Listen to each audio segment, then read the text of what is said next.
杨开，你入门3年，147场挑战无一获胜，此次以名相搏，境界却毫无提升，你图什么？乱柿子，随便你。Hai Selamat datang kembali di channel Min Donghua. Di video kali ini kita akan melanjutkan cerita Donghua Martial Peak. Ayo nggak pakai lama-lama lagi, langsung aja ke ceritanya. Cekidot.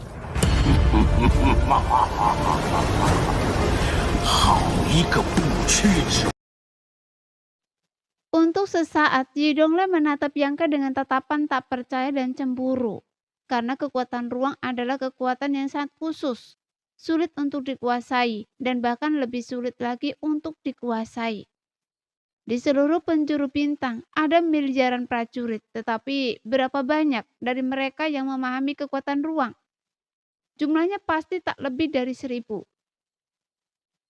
Dan di antara ribuan orang ini, berapa banyak yang telah mengembangkan kekuatan spesial hingga tingkat tinggi? Yidongle tidak tahu, tetapi ia tahu individu seperti itu jelas lebih langka daripada alkemis tingkat void kekosongan. Di bintang ungu ada beberapa prajurit yang mengembangkan kekuatan spesial, tetapi tidak ada yang bisa mencapai level Yangke, yang mampu mengabaikan penghalang spesial dan berteleportasi, melintasi ratusan kaki. Itu adalah teleportasi sejati, bukan ilusi kecepatan yang membuatnya mustahil dideteksi.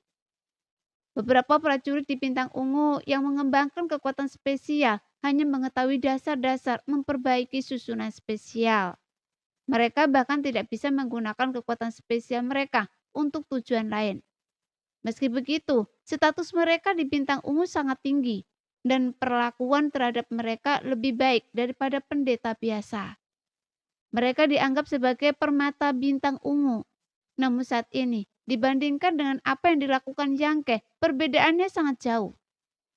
Jika pencapaian Yangke dalam kekuatan spesial adalah seorang master, maka beberapa dari mereka hanyalah murid yang masuki dunia seni bela diri. Bahkan dengan mata Yidongle yang tajam, jelas tidak ada bandingannya. Keberuntungan macam apa yang dimiliki anak tak dikenal ini?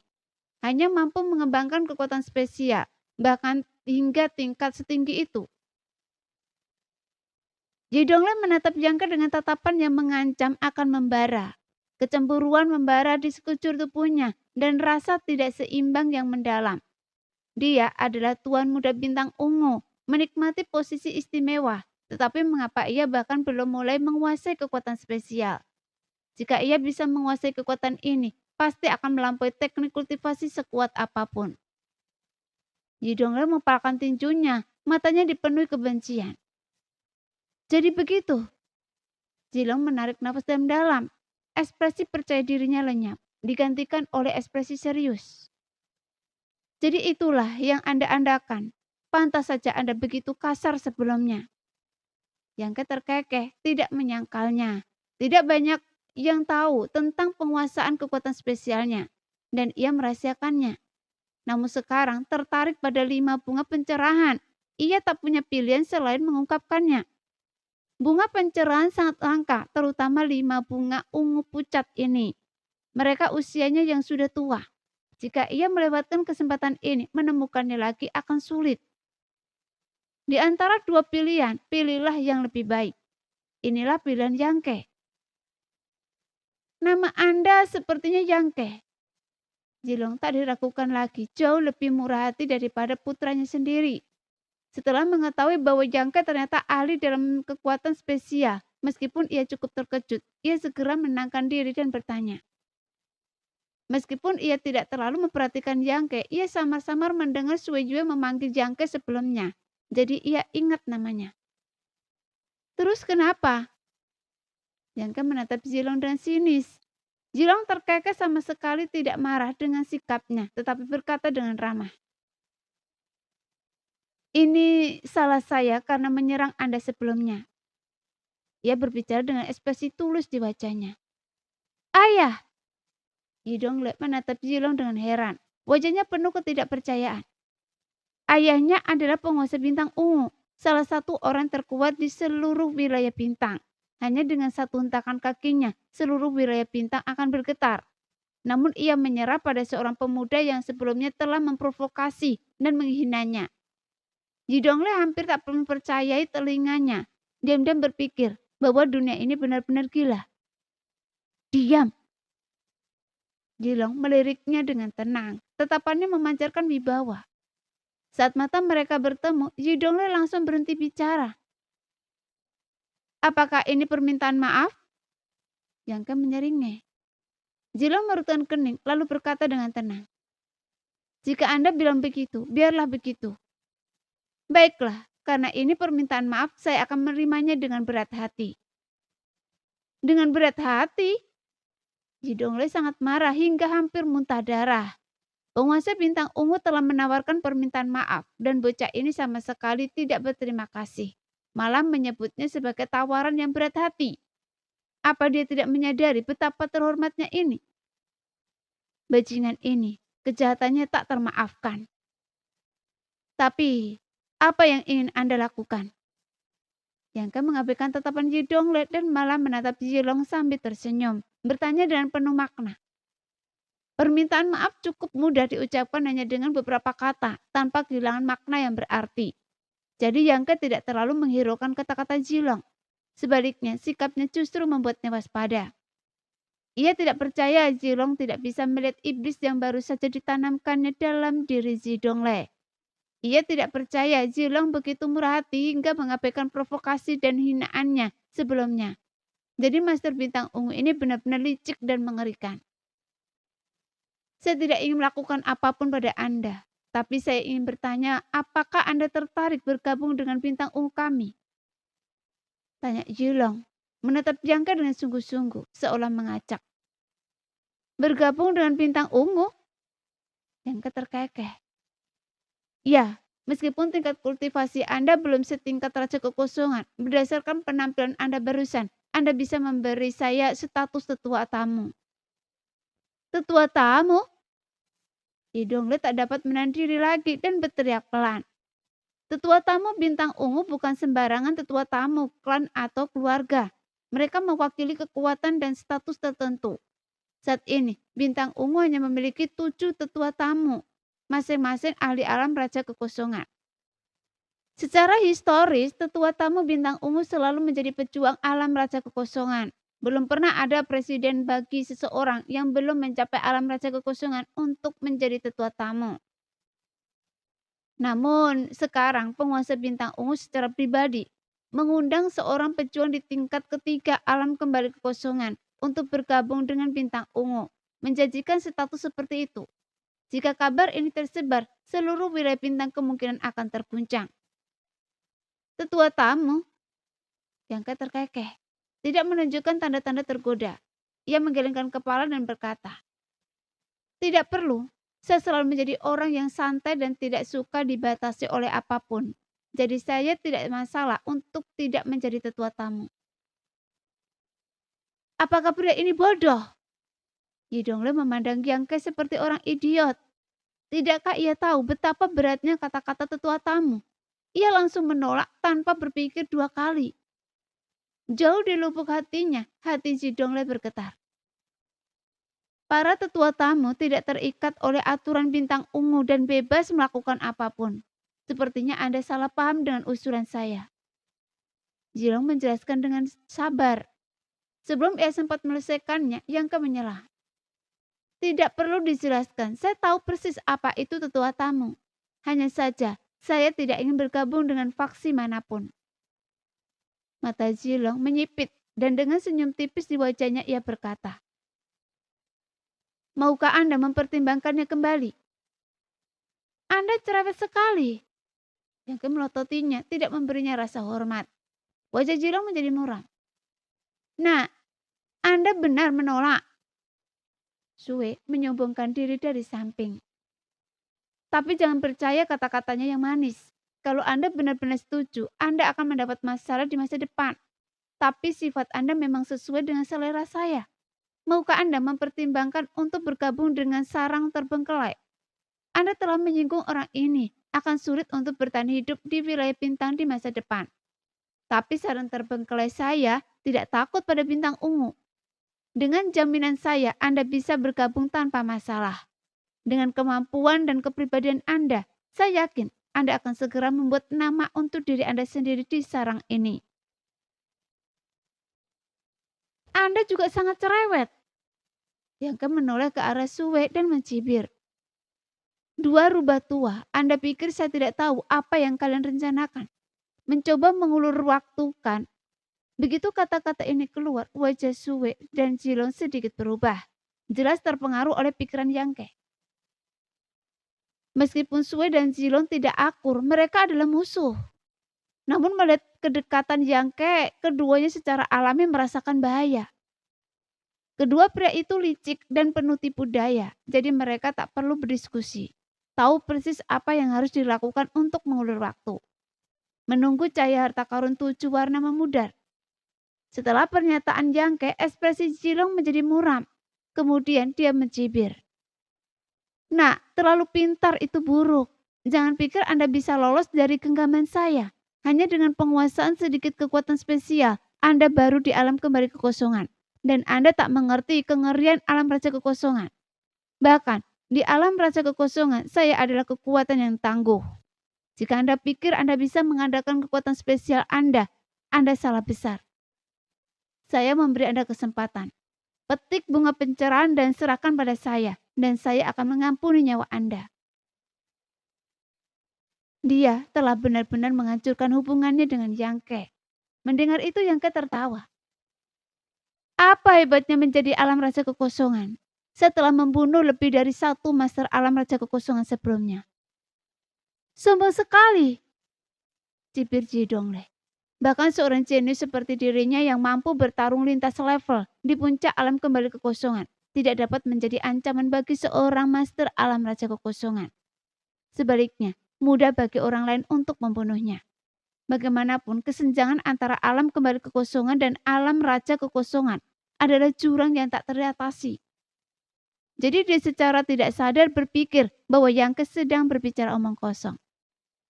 Tetapi dia tidak tahu bahwa Yangke sebenarnya telah membunuh tidak hanya 1 kultivator alam raja kekosongan, tetapi juga 1 kultivator di tingkat kedua alam raja kekosongan.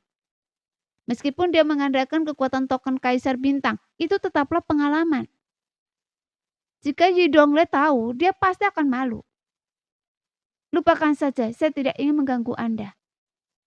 Yangke memalingkan muka dengan tatapan agak acuh tak acuh. Meskipun dia telah mengobrol dengan Sue, Jilong, dan yang lainnya. Dia secara mental menghitung waktu yang dibutuhkan cahaya harta karun 7 warna untuk memudar. Dengan 1 batang dupa tersisa, masih banyak waktu. Wow, aroma obat yang harum sekali. Yangke berseru berlebihan, lalu menghirup aroma yang terpancar dari 5 bunga pencerahan di hadapannya dalam-dalam. Wajahnya dipenuhi ekspresi gembira. Yah, layaknya bunga pencerahan, sejak doi yang terkandung di dalamnya sungguh luar biasa. Saya merasa hambatan saya sedikit mengundur. Apa yang harus saya lakukan? Kata Yangke sambil menggaruk kepalanya tampak gelisah. Ia sedang mengomel di sana, bertingkah seperti anak manja, tetapi mata Jidongle berkaca-kaca saat mendengarkan. Hanya menghirup aroma obat dapat mengendurkan hambatannya. Yangke, seperti tingkat kultivasinya, berada di puncak tingkat ketiga alam kembali kekosongan. Hanya sepersekian detik lagi untuk mencapai alam raja kekosongan. Dan sekarang, Yangke pasti telah memanfaatkan kesempatan itu. Sayangnya, Jidongle hanya bisa bersembunyi 100 kaki jauhnya, menyaksikan tanpa daya. Hal semacam ini membuat Jidongle menderita secara fisik dan mental. Ia ingin segera maju dan menggantikannya. Tangannya mengepal erat dan suara berderak pun terdengar. Tidak, tidak. Maju di tempat terkutuk ini sama saja dengan mencari kematian. Segera tekan ki yang bergejolak dan tunggu sampai aman untuk menerobos. Teriak Yangke lagi. Jidongle hampir muntah darah. Kesempatan yang ditunggunya sudah di depan mata Yangke. Namun ia dengan paksa menekannya. Adakah yang lebih dahsyat dari ini? Jidongle merasa pertemuan dengan Yangke di tanah hilang ini adalah mimpi terburuknya. Ia telah benar-benar hancur oleh Yangke. Sudah cukup! Jilong menyadari ekspresi putranya tak kuasa menahan diri untuk berteriak pada Yangke. Yangke meliriknya sekilas lalu menggosok-gosok tangannya, tampak seperti orang mesum yang bertemu dengan wanita cantik telanjang. Air liurnya hampir menetes. Pemandangan itu sungguh tak tertahankan. Ia mengulurkan tangan dan meraih bunga pencerahan di depannya. Dengan satu tarikan sederhana, Yangke mencabut bunga pencerahan itu hingga ke akar-akarnya, tanpa sedikit pun kerusakan pada akarnya. Secara teori, untuk mengumpulkan harta langka ini, seseorang harus memotongnya di satu titik di sepanjang batangnya. Dengan cara ini, seseorang dapat memaksimalkan hasil tanpa harus mencabut akarnya sepenuhnya, meninggalkan secerca harapan bagi bunga pencerahan. Mungkin bunga itu bisa mekar kembali dalam beberapa ribu tahun, dan inilah yang dilakukan para alkemis saat mengumpulkan tanaman obat. Namun Yangke merasa bahwa meskipun ia meninggalkan secerca harapan bagi bunga pencerahan, pada akhirnya hal itu akan menguntungkan Jilong dan Sui. Jadi ia mengerahkan seluruh kemampuannya, tidak memberi kedua rubah tua ini kesempatan untuk memanfaatkannya. Hei, ini bunga pencerahan yang legendaris. Lumayan, bunga ini memiliki 9 kelopak dan warnanya ungu pucat, sepertinya berusia setidaknya 3000 tahun. Sekarang saya kaya. Saat saya mencapai alam raja kekosongan, saya tidak akan kekurangan barang untuk kultivasi saya. Bahkan jika ada, saya tidak menggunakannya. Sendiri, saya bisa menakarnya dengan sesuatu yang lain. Saya yakin banyak orang yang menghargainya. Yangke berbicara sambil mengeluarkan kotak giok dari cincin ruangnya, membukanya, dan dengan hati-hati memasukkan bunga pencerahan ke dalamnya. Gerakannya lambat dan terukur, memungkinkan Jilong dan Sui mengamati seluruh proses dengan jelas. Entah kenapa kedua penguasa alam raja kekosongan itu merasa hati mereka berdarah. Bajingan ini pasti sengaja melakukannya. Pikiran ini terlintas di benak Sui dan Jilong secara bersamaan. Kebencian mereka terhadap Yangke semakin kuat. Rasanya seperti orang yang kelaparan. Kelaparan berhari-hari, tiba-tiba disuguhi dengan lezat. Mereka tidak hanya tidak bisa makan, tetapi mereka juga harus menanggung siksaan orang-orang yang duduk di sekitar meja, yang mengunyah dan mengomentarinya. Yangke pastilah yang duduk di sana melahap semuanya, mengoceh tentang betapa lezatnya ini dan itu. Yang kedua, Yangke berbicara sambil memetik bunga pencerahan lainnya dan memasukkannya ke dalam kotak gioknya. Gerakannya persis sama seperti sebelumnya, dengan sangat lambat. Jilong menarik nafas dalam dan menutup matanya. Dia tak ingin melihatnya lagi, jadi dia memutuskan untuk mengabaikannya. Jilong benar-benar tak tahan dengan kesombongan Yangke, jadi ia menutup matanya dengan tegas, mengabaikan pemandangan mengganggu 100 kaki jauhnya. Tapi Yangke tidak menunjukkan tanda-tanda menyerah. Suaranya terus terngiang di telinga Jilong. Hei, kenapa bunga pencerahan ini tidak sebesar yang pertama? Kelopaknya sangat lusuh, bengkok, dan kurang gizi. Khasiat obatnya tidak akan bagus. Sudahlah, saya simpan saja. Lebih baik daripada tidak sama sekali. Tubuh Jilong sedikit gemetar dan energi sucinya hampir meletus. Di tempat lain, dahi Sui juga dipenuhi urat biru, jelas-jelas geram pada Yangke. Namun ia tidak menutup mata seperti Jilong. Sebaliknya, ia memperhatikan gerakan Yangke dengan seksama, berharap Yangke akan meninggalkannya kaldu setelah melap dagingnya. Tetapi setelah memperhatikan beberapa saat, ia menyadari ada yang tidak beres. Anak ini terlalu kejam. Ketika ia memanen bunga pencerahan, ia mencabutnya beserta akarnya tanpa menyisakan apapun. Sui menghela nafas dalam, tahu ia tak akan mendapatkan satu pun dari 5 bunga pencerahan. Ia menarik nafas dalam-dalam dan meniru Jilong. Memejamkan mata, yakin ia tak akan pernah melihat apapun. Wow, seru Yangke, seolah menemukan dunia baru. Suaranya dipenuhi rasa takjub dan kegembiraan. Sui yang baru saja memejamkan mata segera membukanya dan melototi Yangke, ingin tahu apa yang terjadi. Bahkan Jilong pun tak kuasa menahan diri, menyipitkan mata dan menatap ke depan. Namun Yangke tidak menunjukkan tanda-tanda apapun. Ia hanya terkekeh dan meletakkan bunga pencerahan ketiga ke dalam kotak giok. Kemudian dia bergumam pada diri sendiri. Hampir saja saya salah mengambil kotak dan hampir menyia-nyiakan khasiat obatnya. Sue membuka mulut seolah hendak mengatakan sesuatu, tetapi akhirnya tetap diam. Ia hanya memalingkan muka dengan ekspresi dingin. Lalu yang keempat, yang kelima. Yangke seperti orang desa tak berpendidikan. Setiap kali memetik bunga, ia akan mulai mengomel, mengkritik bunga pencerahan. Ia terus mengoceh. Dan saat ia berbicara, suasana hati Sue dan Zilong berfluktuasi. Kata-kata itu bagaikan tongkat terus-menerus menusuk hati mereka. Sungguh tak tertahankan. Ketika Yangke telah mengumpulkan kelima bunga pencerahan dan penyimpanannya, Sue dan Zilong tak kuasa menahan nafas lega. Perasaan tak terjelaskan bahwa akhirnya mereka bebas muncul. Pada saat itu, dunia tampak cerah. Panen yang bagus. Yangke menepuk cincin ruangnya, senyumnya berseri-seri. Sue terkekeh sinis. Anda bisa membawa benda-benda ini dulu. Meskipun ia tahu Yangke mahir dalam kekuatan ruang, bahkan mampu berteleportasi 100 kaki, Yangke bagaimanapun juga hanyalah seorang kultivator alam kembali kekosongan. Ia dan Zilong sama-sama berada di alam raja kekosongan. Perbedaan kekuatan yang sangat besar. Ia tidak akan membiarkan Yangke lolos begitu saja, dan ia yakin Zilong juga tidak akan melepaskannya. Ketika cahaya berharga 7 warna menghilang, sudah waktunya baginya dan Zilong untuk menyerang Yangke. Barulah setelah itu kepemilikan bunga pencerahan yang sebenarnya akan ditentukan. Jadi untuk saat ini, orang ini hanya menyimpannya dengan aman, bukan benar-benar memilikinya. Tunggu saja dan lihat apakah Anda bisa mengambilnya. Jawab Yangke dengan tenang, tak terpengaruh oleh krisis yang akan datang. Segera ia berkacak pinggang, menatap ke kejauhan. Tatapannya tertuju ke satu arah. Ia berseru. Hei, anggrek pencari hati ini juga cukup bagus. Jadi saya tidak bisa melepaskannya. Seseorang tidak tahu apa yang sedang terjadi di area ini. Tidak hanya terdapat banyak celah spesial, tetapi juga telah melahirkan lebih dari sekadar bunga pencerahan. Semua orang telah menyadari hal ini selama pertarungan 3 arah sebelumnya. Selain bunga pencerahan, terdapat juga beberapa anggrek pencari hati dan rumput bayi surgawi. Anggrek pencari hati, harta karun langka dan berharga, dapat digunakan untuk memurnikan kondisi mental seorang prajurit. Rumput bayi surgawi adalah bahan utama dalam menyempurnakan pil Raja Kekosongan.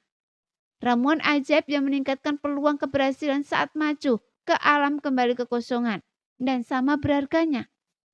Namun dari ketiga harta langka dan berharga ini, bunga pencerahan tidak diragukan lagi yang paling berharga. Sehingga perhatian semua orang sebelumnya terfokus pada bunga pencerahan, dengan sedikit perhatian pada anggrek pencari hati dan rumput bayi surgawi. Sekarang, bunga pencerahan berada di tangan Yangke. Ia secara alami mengalihkan fokusnya. Untungnya anggrek pencari hati seperti bunga pencerahan tumbuh di balik celah spesial dan tidak diselimuti oleh cahaya berharga 7 cahaya. Sebaliknya, rumput bayi surgawi yang sendirian sekarang sepenuhnya diselimuti oleh cahaya berharga 7 cahaya. Setelah mendengar kata-kata Yangke, jantung Sue berdebar kencang. Berakhir. Kali ini, bahkan anggrek pencari hati tidak akan lolos dari cengkraman bocah ini. Wajah Sue menjadi gelap. Benar saja, setelah Yangke selesai berbicara, ia mengaktifkan kekuatan ruang dan langsung menuju ke tempat tumbuhnya beberapa anggrek pencari hati. Sebagaimana sebelumnya, ia telah menuju ke bunga pencerahan. Ia menembus penghalang ruang dan langsung bergerak puluhan kaki. Zilong menatap tajam ke arah Yangke, seolah mencoba mencari petunjuk dari gerakannya. Tetapi ia segera menyadari dengan fluktuasi bahwa kekuatan ruang terlalu kuat untuk mendeteksi gerakan Yangke. Ia hanya merasakan gelombang misterius menyelimuti Yangke, lalu ia menghilang. Ketika ia muncul kembali, ia telah tiba di tempat tujuan. Mungkinkah kekuatan ruang sehebat itu? Zilong merutkan kening dalam-dalam, merasa tak berdaya. Namun tekadnya untuk membunuh Yangke justru semakin kuat. Belum lagi jika anak ini selamat, putranya Zidongle pasti akan menyembunyikan iblis. Ia dan Yangke memiliki masa lalu yang sangat buruk. Jika pemuda seperti itu benar-benar dewasa dan naik ke ranah Raja Kekosongan, itu akan menjadi ancaman besar bagi Bintang Ungu. Karena seberapa mengerikanlah seorang Raja Kekosongan yang menguasai kekuatan ruang. Zilong tak percaya. Bahaya ini harus dicegah sejak awal. Hai, gumam Jilong sambil bermeditasi. Sementara Yangke menyapanya dan Jidongle sambil tersenyum. Anggrek pencari hati hanya berjarak 12 kaki dari mereka. Jadi Yangke relatif dekat dengan mereka saat ini. Silakan saja, bocah, atau saya akan memastikan Anda dalam masalah nanti. Jidongle melototi Yangke, menggeram dengan gigi terkatup. Setelah dipermalukan berkali-kali oleh Yangke, ia seolah tak belajar apapun, hanya terus-menerus melontarkan kata-kata kasar untuk menunjukkan kelemahannya. Tapi Yangke menanggapi dengan tawa penuh arti, lalu mengabaikan Jidongle dan berjongkok. Dengan hati-hati mengumpulkan beberapa anggrek pencari hati. Jilong dan Sue sama-sama menghela nafas lega. Yangke tidak bersuara kali ini, tetap diam selama proses pengumpulan. Sepertinya bocah itu semakin gelisah seiring berjalannya waktu. Mereka berdua berspekulasi. Dalam waktu singkat, Yangke telah mengawetkan beberapa anggrek pencari hati dengan baik dan menyimpannya di cincin ruang angkasa. Nah, Anda sudah kehabisan akal dengan rumput bayi surgawi itu ya? Sue tertawa dari kejauhan. Yangke telah membuatnya sangat kesal sebelumnya dan sekarang akhirnya ia menemukan cara untuk mengejek Yangke. Tentu saja ia tidak akan melewatkan kesempatan ini. Ia melototi Yangke dengan tatapan puas dan mengejeknya. Anda luar biasa hebat. Kalau bisa petikkan rumput bayi surgawi itu untuk saya. Baik, bunga pencerahan maupun anggrek pencari hati tumbuh di lokasi yang strategis. Sama sekali tidak terhalang oleh cahaya berharga 7 warna. Hal ini memungkinkan Yangke untuk memanennya dengan mudah menggunakan misteri spesialnya. Namun rumput bayi surgawi berbeda. Rumput itu sekarang sepenuhnya diselimuti oleh cahaya berharga 7 warna. Bahkan dengan keahlian Yangke yang luar biasa, ia tidak mungkin berani mengambilnya. Provokasi Sue jelas dimaksudkan untuk mengganggu Yangke, berharap untuk membalasnya. Jilong tersenyum tipis dan berkata, Penatua Su, kenapa repot-repot dengannya? Bagaimana mungkin dia melakukan hal seperti itu? Kalau bisa, tuan muda ini akan langsung memotong meridiannya sendiri. Jidongle bahkan lebih arogan. Mendengar ini, Jilong tak kuasa menahan diri untuk mengerutkan kening. Diam-diam merasa bahwa putranya yang bodoh sedang mencari masalah, mengejek dan memprovokasi Yangke boleh saja. Melampiaskan amarahnya boleh saja, tetapi mengatakan sesuatu seperti memotong meridian sendiri agak terlalu ceroboh. Karena kata-kata seperti itu tidak boleh diucapkan sembarangan. Namun Jilong tidak memarahinya karena menurutnya Yangke tak mungkin mengumpulkan rumput bayi surgawi. Mereka bertiga saling menggonggong, seolah-olah mereka ingin melihat Yangke mempermalukan dirinya sendiri. Yangke berdiri di sana menatap Sue, lalu Jilong dan putranya, lalu terkekeh pelan. Sepertinya kalian hanya ingat pukulannya, bukan rasa sakitnya. Sepertinya saya terlalu berhati-hati lembut. Sebelumnya, ketika mereka sedang mengumpulkan anggrek hati yang bertanya, Yangke tidak memprovokasi mereka lagi, terutama karena ia merasa bosan. Beberapa hal hanya bisa dilakukan sekali, bukan 3 kali, dan melakukannya terlalu sering akan membosankan. Ia tidak menyangka mereka akan memprovokasinya sekarang. Jika begitu, maka bersiaplah untuk membayar harganya. Yangke mendengus dalam hati. Jangan bicara omong kosong, nak. Lagi pula Anda tidak bisa mengumpulkan rumput bayi surgawi. Jika Anda punya nyali, ambillah semuanya di sini dan jangan sisakan apapun untuk saya. Teriak Sue. Bagaimana jika saya bisa mengambilnya? Yangke melototinya dengan dingin. Sue terkejut lalu tertawa terbahak-bahak. Omong kosong, kenapa Anda tidak memetik beberapa untuk saya? Yangke merucutkan bibirnya dan menggelengkan kepalanya. Berkata, Orang tua, jika Anda ingin saya masuk ke sana dan mengumpulkan rumput bayi surgawi, saya harus membayar harganya. Saya harta karun 7 warna bukanlah tempat yang bisa saya masuki. Begitu saja, dan saya harus mengambil resiko besar. Mata Sue menyipit dan ia berteriak. Kalau Anda benar-benar sanggup, saya akan memanggil Anda kakek. Yangke tercengang. Ia tak pernah menyangka Sue akan sampai sejauh itu untuk memprovokasinya. Sepertinya orang tua itu sangat membencinya. Dan ia tak sadar menunggu Sue menyerbu ke dalam cahaya harta karun 7 warna dan mencari kematiannya sendiri. Sambil mendengus, Yangke terkekeh dan menatap Sue. Anda bilang begitu? Emangnya kenapa kalau saya yang bilang? Sue menegakkan lehernya, sikapnya tegas. Kalau begitu tunggu saja sampai Anda memanggil saya kakek. Yangke tertawa terbahak-bahak. Saat berbicara sosoknya melesat dan ia telah tiba di balik celah spesial yang paling dekat dengan rumput bayi surgawi. Celah ini berjarak kurang dari 6 kaki dari rumput bayi surgawi. Saat Yangke kembali berdiri, Sue dan Zilong dan Zidonglek menatapnya, memperhatikan gerakan Yangke dengan penuh harap. Tapi tak seorang pun menyangka Yangke akan berhasil. Setelah berdiri di sana merenung sejenak, Yangke mengulurkan tangannya dan melepaskan seutas benang darah emas. Ia belum pernah merasakan kekuatan mengerikan cahaya harta karun 7 warna. Hanya mendengar Niguang mengatakan itu berbahaya. Jadi ia tidak yakin apakah benang darah emasnya akan berguna. Sebuah cahaya kemasan menyambar dan dibawa kendali Yangke yang cermat. Benang darah emas itu pelan menembus cahaya harta karun 7 warna. Namun sesaat kemudian, ekspresi Yangke sedikit berubah. Saat ujung benang darah emas bersentuhan dengan cahaya mulia 7 warna, terdengar suara mendesis. Di bawah pengaruh cahaya itu, ujung benang darah emas itu terkorosi sepenuhnya. Tapi ini bukan berakhir dari segalanya. Kekuatan korosif mengikuti benang darah emas dan menyerang Yangke dengan kecepatan yang sangat cepat. Yangke terkejut dan segera membuang benang darah emas itu. Bahkan sebelum menyentuh tanah, seluruh benang darah emas itu terkorosi dan lenyap. Jadi Yangke tak kuasa menahan ekspresi ngeri. Kekuatan mengerikan cahaya mulia 7 warna memang pantas didapatkan.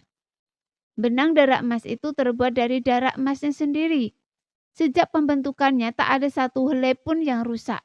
Namun sekarang, di bawah pengaruh korosi cahaya mulia 7 warna, benang itu langsung hancur. Yang menunjukkan cahaya mulia 7 warna bisa mengabaikan semua pertahanan. Tak hanya memiliki kemampuan untuk mengikis daging dan darah, tetapi juga memiliki kekuatan untuk memusnahkan jiwa. Karakteristik benang darah emas itu benar-benar ditekan olehnya. Dalam hal ini tampaknya setiap makhluk hidup berdaging dan berdarah yang pernah terkontaminasi oleh cahaya berharga 7 warna akan menderita konsekuensi yang mengerikan. Sementara itu, Sue dan Zilong yang menyaksikan gerakan Yangke juga diam-diam merasa ngeri. Ini adalah pertama kalinya mereka menyaksikan kekuatan cahaya berharga 7 warna. Kedua Raja Kekosongan itu tahu mereka akan menghadapi masa sulit jika mereka secara tidak sengaja terkontaminasi olehnya. Namun tak lama kemudian, Sue berteriak mengejek.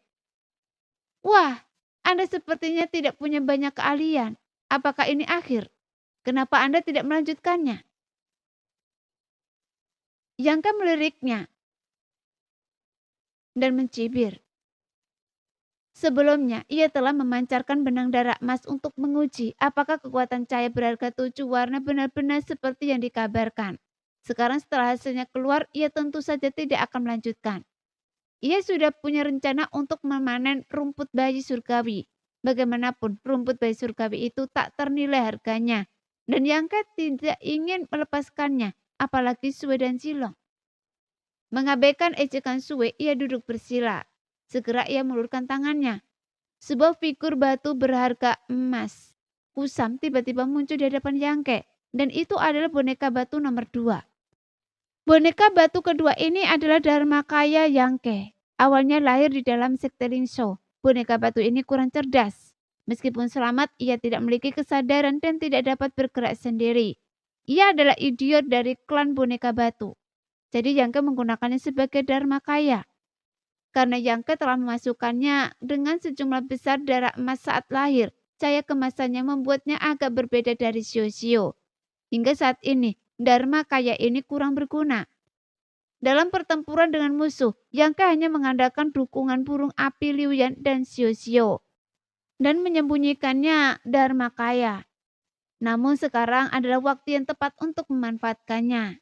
Jelas Yangke tidak berani melepaskan Xiao-Xiao begitu saja karena ia adalah aset vital.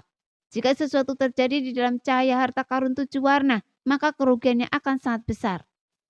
Golem batu, spesies tanpa daging dan darah, seharusnya tidak takut pada cahaya mulia 7 warna.